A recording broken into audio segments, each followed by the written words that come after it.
Muy buenos días a todos ustedes. Muchísimas gracias a Clear y especialmente a la doctora Maldonado por invitarme a compartir mi experiencia, que no es pequeña, en estos asuntos. Y la verdad, yo creo que habría que empezar por decir es que no estamos inventando ni el hilo negro ni el agua tibia. México tiene una gran experiencia en ajustes y en aplicar el presupuesto base cero sin llamarlo o sin haberlo llamado presupuesto base cero. Y quizás viene a mi memoria que la aplicación más radical del presupuesto base cero la hizo el presidente Miguel de la Madrid. Y la hizo el presidente Miguel de la Madrid cuando cambia la orientación del Estado mexicano. Cuando decide transformar al Estado mexicano de un Estado propietario a un Estado promotor y enfocado a ser un buen regulador y supervisor, lo cual son todavía tareas pendientes. Pero recordemos, el gran enfoque y transformación de la planeación, programación, presupuesto, la hizo el presidente Miguel de la Madrid y quienes fueron sus secretarios. Y yo creo que lo que se hizo en ese entonces, todo lo que vayamos a hacer palidece frente a lo que se hizo en ese momento. Porque era una economía que se estaba desplomando después de un endeudamiento excesivo, donde las transferencias externas netas del país al exterior eran de más del 8% del PIB. Y esto significa que eran mayores a los gastos de reparación de guerra en la Segunda Guerra Mundial. O sea, hoy lo que le está pasando a Grecia es un juego de niños frente a lo que se hizo en México, y quizás por una cuestión de generaciones la gran mayoría de los que están aquí no lo conoce y no lo sabe, ¿no? Entonces yo creo que esa advertencia es importante hacerla. Y luego por el otro lado tenemos una larga experiencia en ajustar el gasto y el programar, ¿no? Y planear. Y yo creo que parte de todo eso que a veces no sabemos de dónde venimos, ahora que se está planteando el presupuesto base cero, bueno, pues fue la novedad, es la novedad. Estamos llegando en 2015, después de una expansión brutal del gasto público, como no se había visto antes, salvo en la administración del presidente López Portillo. No hay una expansión de gasto que haya tenido el Estado mexicano en estos últimos 15 años, del 2000 al 2015 inclusive, que nada más se puede comparar con la que hubo con el presidente López Portillo. ¿Y por qué son comparables? Pues porque la administración del presidente López Portillo y la administración del presidente Fox, su segunda mitad, la del presidente Calderón prácticamente en su totalidad, salvo el 2009, y los primeros 2 años del presidente Peña Nieto, tuvieron un común denominador. Y ese común denominador se llamó en un caso, altos precios del petróleo, con el presidente Fox, alta producción del petróleo, incremento en los precios del petróleo, y con el presidente Calderón, altísimos precios del petróleo que no habíamos visto nunca antes, ¿no? Entonces, los dos padecieron de lo que en inglés se conoce como el Dutch Disease, ¿no? Recibieron una infusión de cocaína presupuestaria que los llevó a la euforia, ¿no? Una euforia en la cual ahora nos tenemos que bajar, ¿no? Entonces ahora, ¿cómo medicamos a nuestro paciente? Nada más que afortunadamente también hay una gran diferencia. El ajuste que tuvo que hacer el presidente de la Madrid se llevó a cabo en un contexto de control de cambios, moratoria de la deuda, nacionalización de la banca, economía totalmente inestable, y ahora lo vamos a hacer con una economía que tiene estabilidad, ¿no? Algunos ahora quieren echarle la culpa del tipo de cambio, ¿no? Nada más vean cómo lo que estamos viviendo es una apreciación muy fuerte del dólar frente a todas las divisas, ¿no? Y México la ha venido sorteando bastante bien. Bueno, eso creo que es importante, porque si no, yo creo que nos vamos a perder, ¿no? Y al menos yo espero que no nos tengamos. Y no nos tenemos que hacer bajes. tenemos que hacer un ajuste fiscal. Y tenemos que hacer un ajuste fiscal porque desde 2007, y ahorita lo vamos a ver, el Estado mexicano ha incurrido en un déficit primario.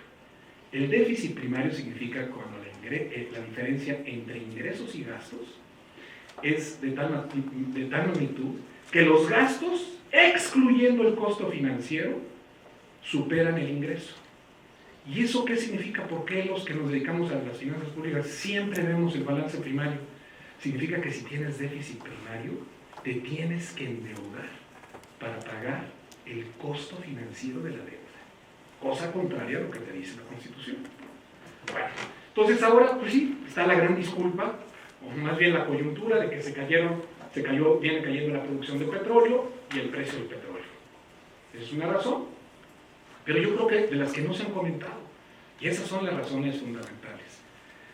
También en la administración del presidente Fox y el presidente Calderón se vivieron, por un lado, gracias a la estabilidad macroeconómica del presidente Salinas, del presidente de la Madrid, Salinas, del presidente Zedillo, disminuyó el costo financiero interno. Pero luego al presidente Calderón le toca que bajen las tasas de interés internacionales.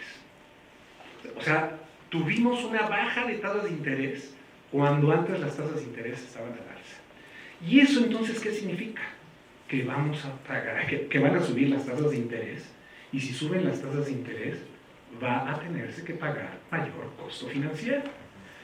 Por cada punto, ¿no? Suponiendo que se renovara, por cada punto en deuda interna que suba la tasa de interés, son 68,000 millones de pesos. ¿No? Nada más, ahí se lo dejo. La otra es que se ha hecho un uso creciente de la deuda pública. Se nos ha olvidado, pero le hemos dado con singular alegría, en particular desde la administración del presidente Calderón, a la deuda, ¿no? Y luego tenemos, porque el incremento, y creo que ese es por lo cual tenemos que aplicar el presupuesto base cero, aun cuando el presupuesto de egresos ha crecido brutalmente, y ahorita lo vamos a ver, no ha tenido impacto en el crecimiento de la economía y no ha tenido un impacto en la reducción de la pobreza. Y en eso sí nos tenemos que preocupar. O sea, ¿dónde quedó el multiplicador keynesiano? ¿No? O sea, eleva el gasto y no se ve que haya crecimiento económico. ¿Qué está sucediendo a esa composición del gasto público? Y nos debe de preocupar. Y quizás una cosa también relacionada con el presupuesto base cero directo es si hacemos recortes generalizados, es verdaderamente un disparo al pie, porque se van a frenar la capacidad del Estado mexicano a prestar servicios. A fin de cuentas, ¿qué es un gobierno? El gobierno, a fin de cuentas, es un prestador de servicios y un proveedor de bienes públicos para poder facilitar e impulsar las actividades productivas del sector privado y del sector social. No se nos olvide eso. Y es lo que vamos a ver. No están incrementando, pese al aumento en el gasto público, no está aumentando los servicios públicos y menos su calidad. Entonces ahí viene el problema. Vamos a pasar. Y luego otras así como detallitos, pero que son muy importantes. Los ingresos recurrentes. Son esos ingresos, independientemente del precio del petróleo, que hoy, que son los que tenemos, que es nuestra recaudación, todo lo que pagamos de manera cotidiana, por decirlo así, no alcanza a cubrir las funciones básicas del Estado. A mí no me preocupa mucho que si los ingresos están petrolizados o no, las finanzas públicas están petrolizadas. El problema es qué haces con los ingresos petroleros. O sea, Arabia Saudita es la economía más petrolizada del mundo, ¿no? Abu Dhabi y todos estos, pero ellos no utilizan ese dinero para consumo. O la economía noruega, súper petrolizada, eso no importa. Es qué haces con ese ingreso no recurrente. Y aquí lo malo es incluso su clasificación, que un ingreso petrolero se considera como un ingreso regular, cuando en realidad es una venta de un activo. El día que hiciéramos una contabilidad auténticamente patrimonial, ¿qué estaría sucediéndole a nuestras finanzas públicas? Estamos teniendo finanzas públicas, entre comillas, sanas, pero a costa de la venta o de la disminución del patrimonio. Y eso es muy grave, ¿no? Luego, Con el incremento en el acervo de la deuda pública, el coeficiente costo financiero de la deuda pública, la PIB, ya empezó a aumentar. Había caído y ahora ya empezó a aumentar ligeramente y va para arriba, ¿no? El nivel y el ritmo de crecimiento del gasto público se ha financiado muy poco con impuestos. El espacio presupuestario lo abrieron la disminución del costo financiero, primero resultado del sacrificio que dimos nosotros. Recordemos nada más, en 1986, 87, 15% del PIB lo dedicábamos al costo financiero de la deuda, ¿no? Hoy estamos alrededor de 1,9, ¿no? Y luego, la otra ha sido el precio del petróleo, ¿no? El precio del petróleo, fundamentalmente, un rato la mayor producción petrolera. Conclusión, nos estamos comiendo el patrimonio.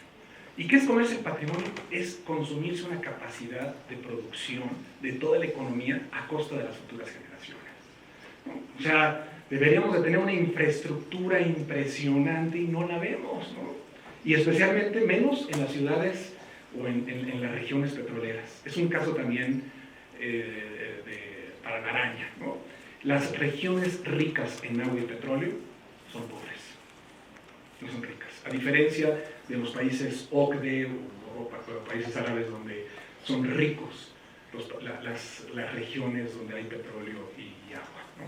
Pero vayamos, ¿no? Esa es mi propuesta, o al menos como yo lo veo como economista, al crecimiento económico. Todo gasto, todo peso tiene que pasar por la báscula para ver cuánto está contribuyendo al crecimiento económico. Hay unas cosas que son directas y otras indirectas. Si tenemos una mala regulación o no tenemos la capacidad para hacer regulación y supervisión adecuada, de alguna manera está contribuyendo, o más bien está contribuyendo a un crecimiento negativo del PIB. La otra es reducir pobreza. No estamos, y van ligadas. Yo creo que no hay evidencia en el mundo en la cual la reducción de la pobreza se haya dado sin crecimiento económico y generación de empleos, ¿no? Y bueno, eso sí ya es pedir muchísimo, lograr mayor equidad. Bueno, y luego, dos, aplicar técnicas presupuestarias que revelen, por eso estamos aplicando el presupuesto base cero. El presupuesto base cero es un proceso para generar información para quienes toman decisiones en busca de ciertos objetivos, ¿no? Aquí en este caso, las autoridades ya plantearon cuáles son ciertos objetivos. Y los objetivos son, pues tenemos que ajustar el nivel de gasto a la nueva realidad. La otra es, tenemos que lograr una mayor eficiencia en los programas, por eso están hablando de fusión, eliminación, ¿no? de los programas. Y esto, creo que también esta es una posición personal, especialmente porque estuve involucrado desde el nacimiento de lo que hoy tenemos. Los recursos públicos necesariamente tienen que ser explícitamente expresados en términos de los programas sectoriales, que son los que se derivan del Plan Nacional de Desarrollo. Nos guste o no, yo soy un gran crítico del Sistema Nacional de Planeación Democrática.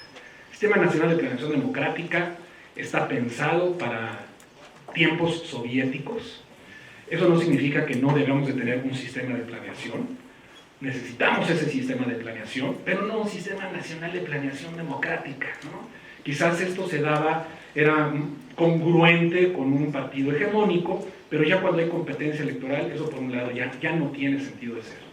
Y la otra es que la planeación no puede escribirse en piedra. La planeación es dinámica. Hay una gran aportación, que también es mi opinión personal, que se hizo en la administración del presidente Calderón, y fue esta cuestión que, como no quedó en ley, fue un acto discrecional muy bueno, que fue el estudio de gran visión, el estudio de gran visión a 20 años. Magnífico, pero ¿por qué no lo pusieron en ley? Ya se olvidó. Es más, el mismo presidente Calderón se olvidó de él, ¿no? Ya ni siquiera lo volvió a citar.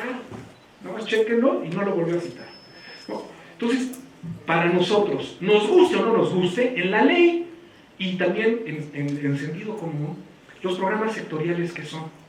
es la política pública de cada sector. Entonces, no está expresado el presupuesto que se manda a la Cámara de Diputados en términos de las políticas públicas. Y vamos a verlo ahorita, vamos a irnos.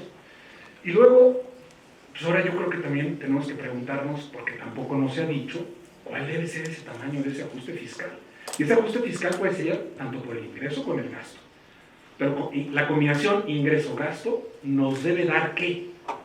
Yo creo que nos debe dar una en la cual el superávit primario, cuando menos, sea igual al costo financiero de la deuda. O sea, no puede estar creciendo la deuda pública por pagos en el costo financiero de la deuda. La otra, te puedes plantear, es alcanzar un déficit financiero que mantenga constante la relación deuda-PIB. A mí realmente esa no me gusta, ¿no? Y que ese déficit sea para sostener un mínimo de inversión pública. Yo creo que el mínimo de inversión pública la debes de considerar por otras razones. Pero son de esos criterios que hay, que muchas veces el Fondo Monetario y el Banco Mundial, ¿no?, los ven. Y otro es deuda sostenible. Recuerden que se modificó la Ley Federal de Presupuesto y Responsabilidad Hacendaria para incluir una nueva definición del balance estructural, ¿no?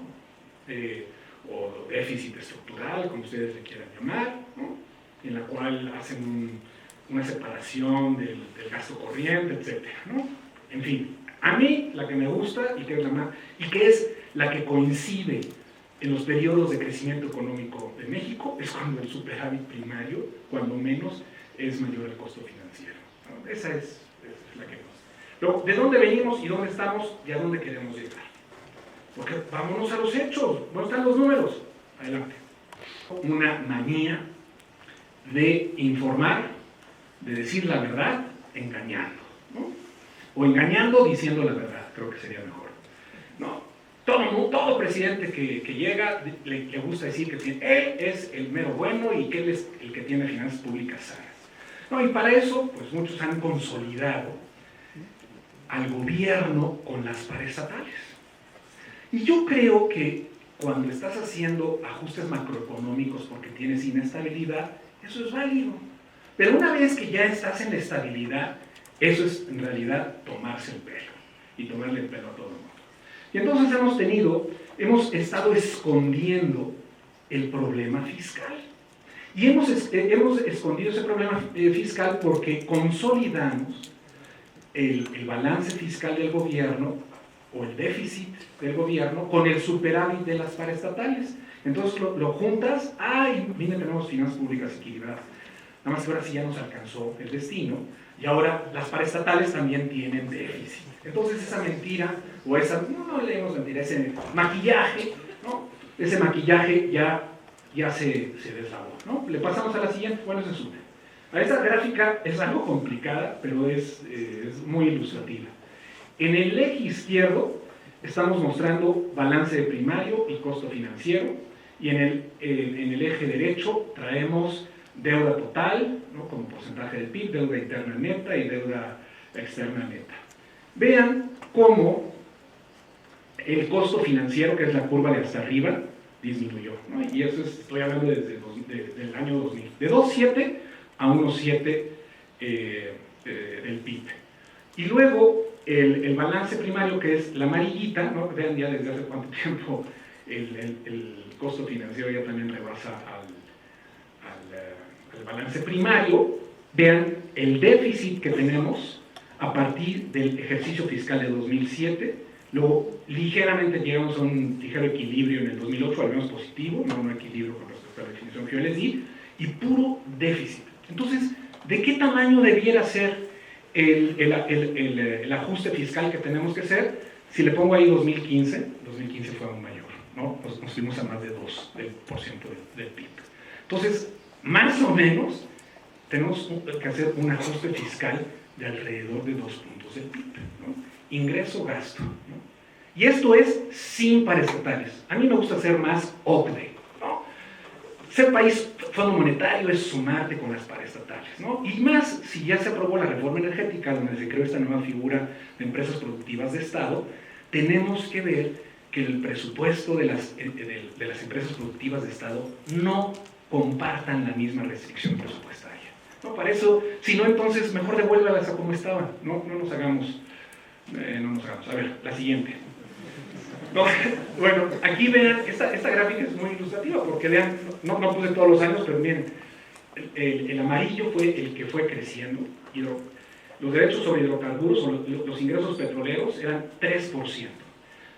Ha habido también cambios de definición. Nos parece a veces que todo se trata de ocultar, ¿no? Antes el IEPS de las gasolinas y el IVA de las gasolinas se consideraba como ingreso petrolero. No, ese no es ingreso petrolero. Porque aun cuando no produjeras una gota de petróleo, por el hecho de que vendas gasolina en el país vas a recaudar esos impuestos. Entonces ese no es ingreso petrolero. Ingreso petrolero es derechos sobre hidrocarburos y luego lo que ya a partir del presupuesto de 2015, esto es nuevo, se llaman transferencias del Fondo Mexicano del Petróleo y el Desarrollo Económico, ¿no? Y vean el impuesto sobre la renta como curiosamente sí se disparó, ¿no? Sí se disparó en los últimos años, pero en realidad no es la fuente importante de recaudación. Y el IVA, ligeramente. La fuente importante para la expansión del gasto vino por los derechos sobre hidrocarburos, ¿no? ¿Le pasamos? Y vean ahora hacia dónde se fue. En el gasto. Hay un mito, ¿no? De que hablan de que hay mucha burocracia y todo esto y que crece, ¿no? En realidad los servicios personales del gobierno no han crecido. Y de hecho los mandos medios y superiores están viviendo, los que tienen y tienen los méritos de estar ahí han tenido el deterioro salarial más impresionante en sus vidas, ¿no? Y verdaderamente son auténticos héroes que no los reconocemos. Pero los servicios personales no, por ahí no viene. Vean dónde está el problema del gasto público. En subsidios y transferencias. O sea, es en lo que no es el gasto directo. ¿Que se pueden hacer ajustes ahí? Sí, se deben hacer también ajustes. Pero donde está el problema y donde está la expansión es subsidios y transferencias. Hay unos subsidios y transferencias que se explican perfectamente por la ley y son las reformas a los sistemas de pensiones.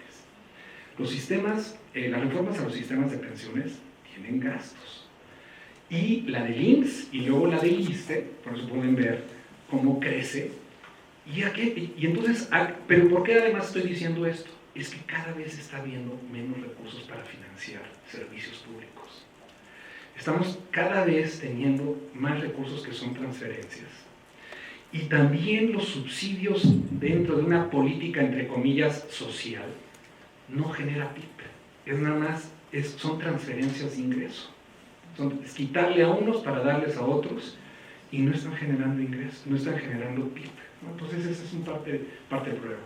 Vamos, es el resumen, ¿no? Pero déjenme ya pasarles el resumen porque déjenme pasarles estos. Vean cómo se financió. Financiamos del 2000 al 2015 un aumento en el gasto primario de 6 puntos del PIB. ¿Cómo lo financiamos? Pues lo financiamos 2.2 con ingresos tributarios, 1.2 con derechos sobre hidrocarburos. La diferencia es porque estoy tomando el último año, ¿no? Endeudamiento 2.1, o sea, reducción del costo financiero 0.8, y eso es lo que nos da. Y vean, el gasto programable fue el que se incrementó, fundamentalmente, poco en participaciones, hablan mucho de que los gobiernos estatales, etcétera, ¿no? O sea, no está por ahí el problema, ¿no? Está en el gasto programable de 5.3 puntos del PIB. ¿Y qué es lo peor? Que ese 5.3 puntos del PIB es gasto corriente. Y aquí también no quiero que otra vez satanicemos el gasto corriente. Hay gasto corriente muy bueno y hay gasto corriente malísimo, ¿no? Ahora me hubiera gustado, siempre uso yo ese ejemplo, nada más ahora una pena para las familias que han perdido a sus hijos, pero por ejemplo todo el sistema de vacunación es gasto corriente y ha sido uno de los programas más efectivos en México. O sea, el sistema de salud pública mexicano, o el éxito no podría explicarse sin todos estos programas de vacunación, ¿no? Pues ahora ha habido este problema. Vamos a pasarle para ver nada más qué sucedió en 2012-2015, porque ahora sí hubo un cambio. El aumento en el gasto primario más que se financió con ingresos tributarios. Pero esos ingresos tributarios no fueron lo suficientes para compensar la caída de los hidrocarburos. O sea, a mí en lo personal no me gustó la reforma fiscal, pero la reforma fiscal, si ha sido recaudatoria, ha sido súper recaudatoria. Y nada más hay que ver el informe de finanzas públicas al primer trimestre de este año.